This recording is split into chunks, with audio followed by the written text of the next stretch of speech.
I don't really know. I mean, as an awake person, when you can't reach out to people, I mean, what are you supposed to do, and how are we supposed to keep our hopes up? I mean, it's so depressing when you think of it. Yeah, it is, because the conditioning on most people, when you see them and they can't look you in the eye or think you're crazy, is because the condition has taken perfectly on them. And you're looking at conditioned robots, really. And they'll turn on you too. At the right time, they'll turn on you. But that's perfect conditioning. The ones who are awake generally have always been awake, or they've known something was wrong, and they can't be conditioned quite the same way. But you're in amongst most people where the conditioning has worked perfectly, and that's the problem. I've always said the elite have a symbiosis amongst the masses of people, the general mass of people, because the masses always look towards government to solve problems, even if it's a fake problem put out by the government. We immediately run to help us, save us, you know. This is all wrong. There's only very few people in between, in the middle, who don't want to be stinking rich and rule everyone else's lives for them, and they don't want to belong to the general mob that just goes and watches all the porn on the internet all day long, or ball games or whatever. So it's a small group really who don't belong into either camp.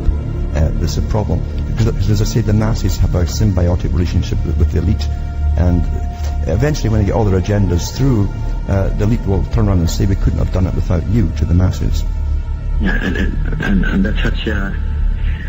I think it's disgusting. There's no other word for it. It's just utterly disgusting. Yeah? It is, and it's very depressing until you realize that you might be surprised how many of those in between who are not brainwashed or conditioned and who don't seek personal power can still have a voice and start changing things around. And that's the only hope that we have, is to postpone it at least long enough. They'll either wither away, or they'll come out with an even heavier hand. But that's when even the masses start to see it and they know something's wrong, when the heavy hand of the monster comes upon them. And that's what it might take. Stall them long enough until timetables, according to those at the top, cannot be stalled. If you can stall their timetables, they get awfully angry and they start using force. And force is, at least the use of force, it terrifies the public, and maybe even to waking up a little bit. And that's all we can really hope for, is because it's too perfect. It's been here too long, this system. But we cannot use violence and force. No, they're so perfectly good at getting us to kill each other or fight each other. This has been their strategy for centuries, and it's a perfect art of how to get it all going. We can't use that at all. And but by the same token, we have to make sure that the elites don't come out with a heavy hand and start using open force on the general public. Here's the thing too: they have been using force, or at least deadly intentions on the general public, because they know how they've been dumbing us down. They know when they rob your mind, it's the same as killing you. And when they inject things into you too that make the autism bloom, and it also makes everyone quite a few points lower in the IQ scale, makes us all sick so that we'll die off early, infertile, etc. They are physically, literally, this is a targeting, this is a murderous rampage has been going on for a long time under the usual covert actions of the United Nations that always deny what they're doing. One of the top players in this, who wrote about it, who taught Rhodes Scholars back in the 40s and 30s, internationalist again, who spoke, by the way, so he made a great speech in Sweden.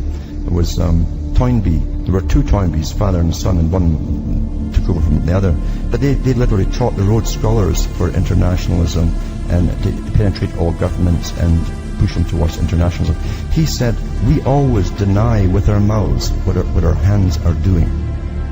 And that's become the mantra for every organization within the United Nations.